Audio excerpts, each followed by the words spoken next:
একটা পরিপাটি আর সুন্দর সংসার গড়ে তুলতে বাড়ির গৃহিণীদের কিন্তু অনেক বড় একটা ভূমিকা থাকে। বাড়িতে ছিলাম না প্রায় 10 দিন মতো। ফিরে আসার পরে দেখছি চারিদিকে ধুলো বালি ময়লাতে ভরপুর। কিভাবে শুরু করব কাজ, কোথা থেকে শুরু করব কিছুই জানি না। তবে এটুকু জানি আজকে দিন ঢলার আগে কাজগুলো শেষ করতে হবে। নমস্কার সবাইকে, আমি পৌশালী। পৌষ সানশাইনের আবারও নতুন একটা ব্লগে আপনাদের সবাইকে জানাই অনেক স্বাগত। ভেলোর থেকে ফিরে আসার পরে এই ছোট্ট একটা ক্লিপ নিয়ে রেখেছিলাম আপনাদেরকে দেখানোর জন্য যে 10 দিন যে বাড়িতে ছিলাম না, বাড়ির অবস্থাটা কি হয়েছে। যে কয়েকটা দিন বাড়িতে ছিলাম না, আমার গাছগুলোকে দেখার মতো সেরকম কেউ ছিল না। ওই যেন বাড়ির ওই দিকের বারান্দাতে যেদিকে একটু কম রোদ্দুর আসে, ওখানে কিন্তু সমস্ত গাছগুলো নিচে নামিয়ে একদম ভরে ভরে জল দিয়ে গিয়েছিলাম, যাতে যে কটা দিন থাকবো না ওরা যেন জলের অভাবে শুকিয়ে না যায়।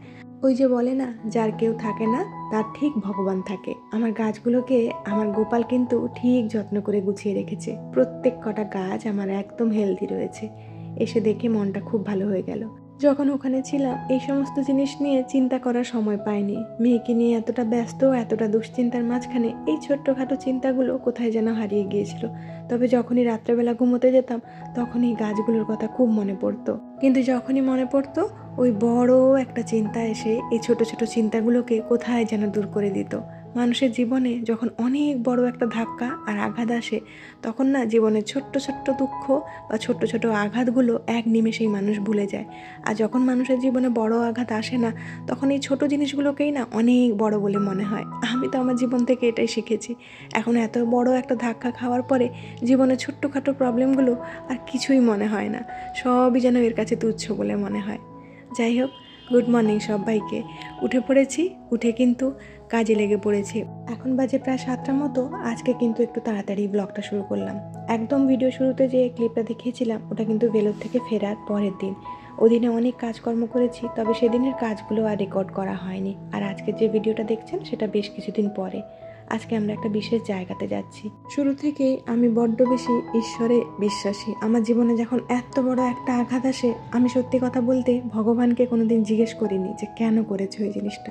আমি জানি আমার কিছু একটা প্রারব্ধ, আমার কিছু একটা তো ভুল রয়েছে, হয় এই জন্মে না হয় আগের জন্মে, যে কারণে হয়তো আমাকে এই জিনিসটা ভোগ করতে হচ্ছে। তবে হ্যাঁ, ভোগ করতে হচ্ছে বললে ভুল হবে। আমি কষ্ট পেলে ভগবানও আমার সাথে ঠিক কষ্ট পায়। আর আজকে আমাকে কষ্টতে দেখে কিন্তু উনি আমাকে একটু একটু করে পথ দেখাচ্ছেন। আর আজকে আমার সেই পথেই হাঁটার দিন।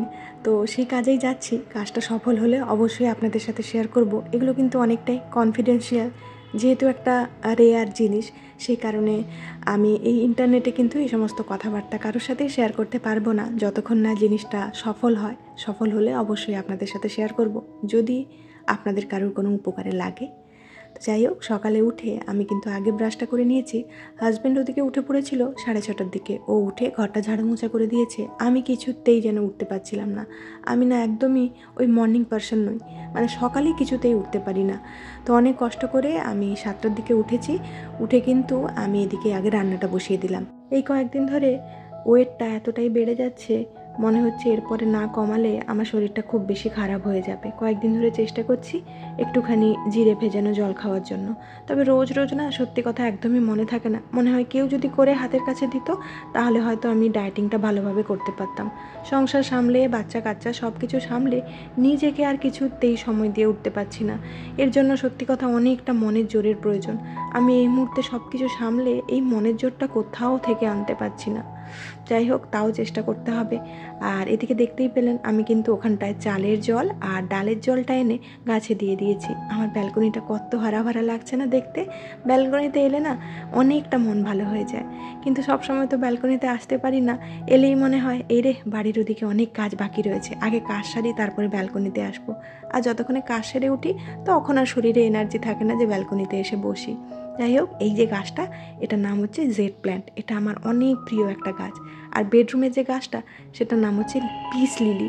এই পিস লিলিকে আমি এতটাই ভালোবাসি, এই নিয়ে প্রায় 2বার আনা হয়ে গেল। প্রত্যেকবারেই গাছ আনছি আর প্রত্যেকবারে না গাছটা মরে যাচ্ছে। এবারেও দেখছি পাতার সাইডে একটু একটু শুকিয়ে উঠছে। আপনারা যারা পিস লিলি বাড়িতে রাখেন তারা একটু আমাকে বলবেন তো, পিস লিলির কেয়ার কীভাবে করলে পিস লিলিটা একটু ঝাঁকড়া মতো হবে। আর এদিকে দেখতে পাচ্ছেন জানালার ওই সাইডে এত ধুলো হয়েছে, মানে এই যে দিওয়ালিটা গিয়েছে, দিওয়ালির পরে এই জানালাতে প্রচুর ধুলো জমেছে। মানে আমি প্রত্যেক দিন পরিষ্কার করছি। এই যে বাজি পটকাগুলো ফাটতো না, তারই কালো কালো যে ধুলোগুলো, সেগুলো আমার জানালাতে এসে জমে যেত। প্রত্যেক দিন আমি মুছছি আর প্রত্যেক দিন ধুলো হচ্ছে। অনেক দিন পরে বুঝতে পারলাম যে বাজি ফাটার কারণে এরকম ধরনের ধুলোগুলো জমছে। এখন আবার কিন্তু কমে গিয়েছে। আর এই জানালা দিয়ে সকালবেলা এত ভালো রোদ্দুর আসে, আমি কিন্তু রোদ্দুরটা একদমই মিস করতে চাই না। মেয়ের বালিশগুলোকেও রোদ্দুর দিয়েছি, আর যে কয়েকটা গাছ রুমের ভেতরে থাকে সেগুলোকে এদিক ওদিকে একটুখানি রোদ্দুর খাইয়ে নিচ্ছি। এই বেডসাইড টেবিলের গাছটা যেহেতু মেয়ের হাতের নাগালে থাকে, তাই মাঝে মধ্যে না নখ দিয়ে ওই মাটিগুলোকে তুলতে থাকে। তো সেই কারণে টেবিলে একটুখানি মাটি পড়েছিল, সেগুলোকে হাত দিয়ে সরিয়ে দিলাম। ভাবছি এদিকের কাজটা সেরে আমি আরেকবার ঘরটা ঝাড়ু দিয়ে নেব। কালকে রাতেই জামা কাপড়গুলো শুকোতে দিয়েছি, এখনও দেখছি শুকোয়নি। সেই কারণে কয়েকটা জামা কাপড় একটু উল্টে দিলাম। আর এদিকের বারান্দাতে না এই বেডশিটটা থাকার কারণে রোদ্দুর ঠিক আসছিল না, সেই কারণে বেডশিটটা তুলে নিয়েছি। আর এখন ফোল্ড করতে গিয়ে দেখি এক সাইডে একটুখানি ভেজা রয়ে গিয়েছে। কি করব চিন্তা ভাবনা করে ভাবলাম জানালাতে তো ভালো রোদ্দুর এসেছে, একদম ফোল্ড করে নিয়ে একটুখানি রোদ্দুর খাইয়ে নিই, তাতে করে মনে হয় বেডশিটটা একদম ভালোভাবে শুকনো হয়ে যাবে। আপনারা কিন্তু আগের ভিডিওতে অনেকেই আমাকে খুব সুন্দর সুন্দর কমেন্ট করেছেন। সবার কমেন্টগুলো পড়ে সত্যি কথা আমার মনটা একদম ভরে গিয়েছে। চলুন তাহলে বাকি কাজগুলো করতে করতে আমার প্রিয় দিদিভাই আর বোনেদের নামগুলো নিয়ে নেওয়া যাক। দোলন সিম্পল হাউসওয়াইফ, আমাদের গল্পকথা থেকে সুস্মিতা, সোমা ঘোষ, মনীষা মুখার্জি, ঈশিতা সাহু, আর শিল্পা গিরি দ্য ওপেন ক্যানভাস, জয়শ্রী বিশ্বাস আর সঞ্চিতা অধিকারী দাস, আওয়ার কোজি নেস্ট, আমি অঞ্জিত লাইফস্টাইল, আর রিঙ্কু তুলি ব্লগার, পপি ঘোষ দিদিভাই, মৌশ্রী আর সুস্মিতা, মিনার সোনার সংসার, সিম্পলি দীপা থেকে দীপা। তো তোমাদের সবাইকে জানাই অসংখ্য ধন্যবাদ এত সুন্দর সুন্দর কমেন্ট করার জন্য। দীপা আমাকে লিখেছে, তোমার কথা শুনতে শুনতে কোথায় যেন হারিয়ে যায়। তো এই কথাটা আমার এতটাই মন ছুঁয়েছে যে আমি হয়তো ভাষায় বলে প্রকাশ করতে পারবো না, কারণ আমার এই কথা বলা নিয়ে আমার জীবনে অনেক গল্প রয়েছে। যখন অনেকটা ছোট ছিলাম, একদম যখন ছোট ছিলাম, যখন নিজের মধ্যে কনফিডেন্স বলুন বা নিজের মধ্যে সেই নিজস্বতাটা গড়ে তোলার সময়, সেই সময়ে আমি কিন্তু খুব চুপচাপ থাকতাম। মানে কথা বলতে বা কারোর সামনে নিজেকে প্রকাশ করতে একদমই ভালোবাসতাম না। বাড়িতে যখনই কোনো গেস্ট আসতো তখন কিন্তু লুকিয়ে পড়তাম, যাতে আমাকে কারোর সামনে না বেরোতে হয়। মানে এক কথায় বলা যেতে পারে আমি খুব মুখ চোরা স্বভাবের ছিলাম। কেন জানি না আমার মধ্যে এই স্বভাবটা গড়ে উঠেছিল। তবে আমি কিন্তু ভেতর থেকে খুব মিশুকে সবার সাথে কথা বলতে বা সবার সাথে বন্ধুত্ব করতে খুব ভালোবাসি। যেহেতু গ্রামে থাকতাম, গ্রামের পরিবেশ তো আপনারা সবাই জানেনই। সেখানে কিন্তু অনেক সময় অনেক ক্ষেত্রে অনেক মানুষকে কিছু কারণে বা নিজেদের জন্য, নিজেদের স্বার্থের জন্য চুপ করিয়ে দেওয়া হয়। তো আমার কনফিডেন্স বলুন বা আমার মধ্যে ভালো জিনিসগুলো তো কখনোই কেউ বলতো না, উল্টে যে কয়েকটা খারাপ জিনিস থাকতো সেগুলোই গোনাতো। তাই খারাপ গুনতে গুনতে আমি এটা বড় হতে হতে শিখেই নিয়েছিলাম যে আমার মধ্যে ভালো কিছু নেই, সব কিছু যা রয়েছে সবই খারাপ। আর তারপরে তো বোনাস পয়েন্ট অ্যাড হয়েই ছিল, যেটা আমি কখনোই সোশ্যাল মিডিয়াতে বলতে পারবো না। তো যাই হোক, তারপরে কিন্তু কথা বলাটা একদমই ছেড়ে দিয়েছিলাম। তবে এখন ধীরে ধীরে আবার অল্প অল্প করে আপনাদের সাথে গল্প করা শুরু করছি। আপনারা যখনই বলেন আমার গল্প করা বা আমার কথা শুনতে আপনারা ভালোবাসেন, তখনই মনে হয় আর কারোর সাথে না হোক আপনাদের সাথে একটু মন খুলে গল্প করলে আমি অনেক ভালো থাকবো। যাই হোক, ওদিকে দেখলেনই তো আমি কিন্তু বাইরে ঝাড়ু দিয়ে চলে এসেছি, আর প্রথমে এসে ডালটা বসিয়ে দিলাম। তারপরে এদিকে না এই যে পাঁচফোড়নটা রয়েছে, এখানে অনেক পোকা হয়ে গিয়েছিল।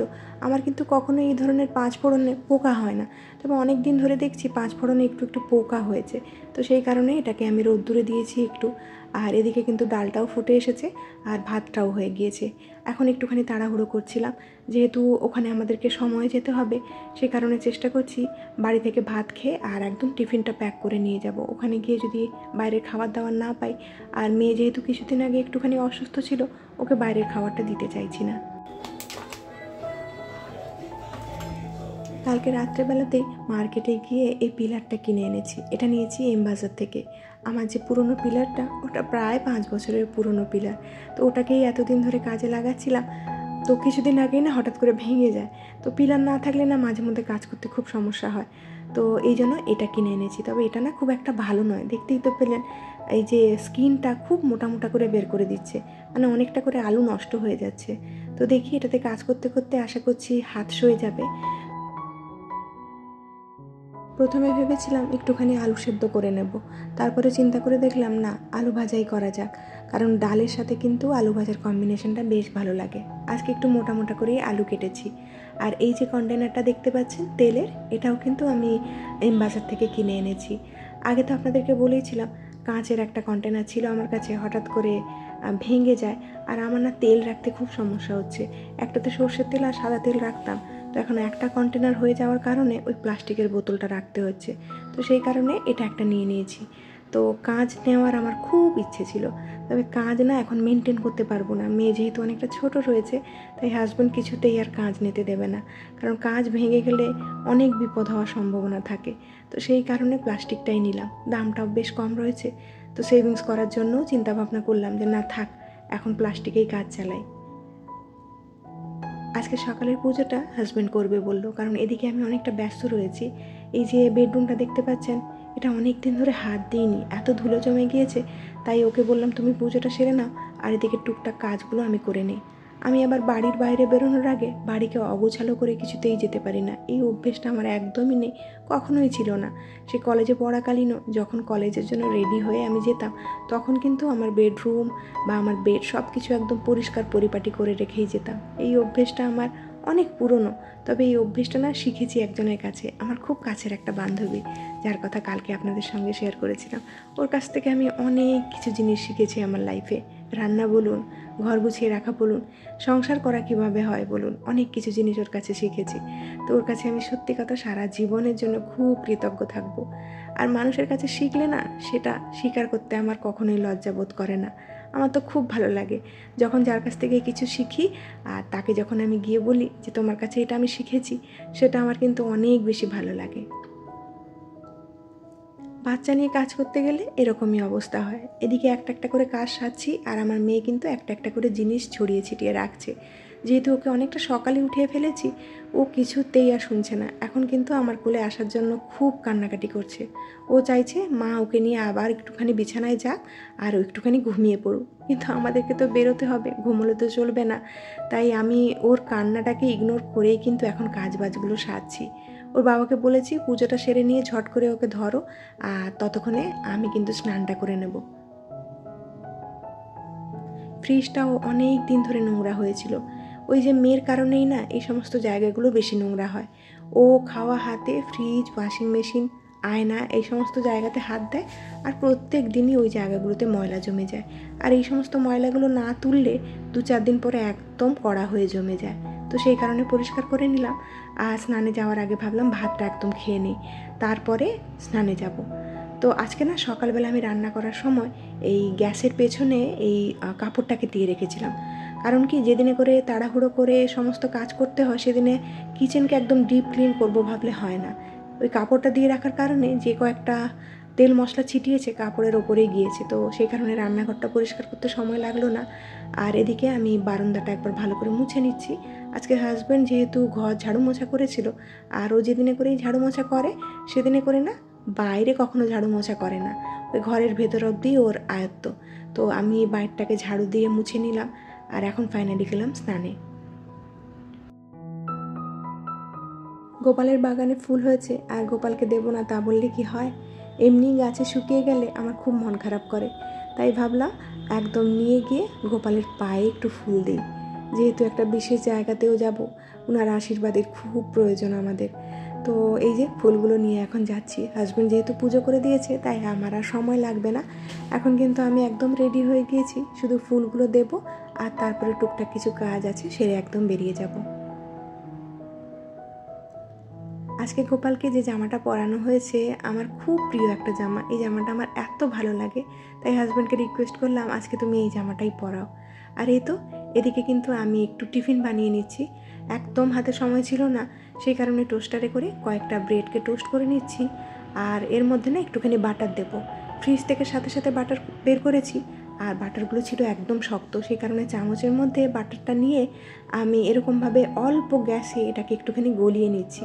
যখন মাঝে মধ্যে হাতে আমার সময় থাকে না, তখন না এরকমভাবেই আমি বাটারটাকে গলিয়ে নিই। এটা কিন্তু একটা ছোট্ট ট্রিক্স, আপনারা চাইলেও ট্রাই করতে পারেন। আর এই তো বাটারটাও লাগানো হয়ে গিয়েছে। কিছুগুলো ব্রেডের উপরে আমি দিচ্ছি চিনি, আর কিছুগুলোর উপরে গোলমরিচ। গোলমরিচের সাথে ব্রেড বাটার খেতে কিন্তু আমার বেশ ভালো লাগে। আপনাদের যদি কারোর ভালো লাগে অবশ্যই আমাকে জানাতে পারেন। তাহলে চলুন, আজকের মতো ভিডিওটা এখানেই শেষ করছি। খুব শিগগিরই দেখা হচ্ছে নেক্সট আরেকটি ব্লগে। ততক্ষণের জন্য সবাই খুব ভালো থাকবেন, সবাইকে খুব ভালো রাখবেন আর নিজের যত্ন রাখবেন। টাটা।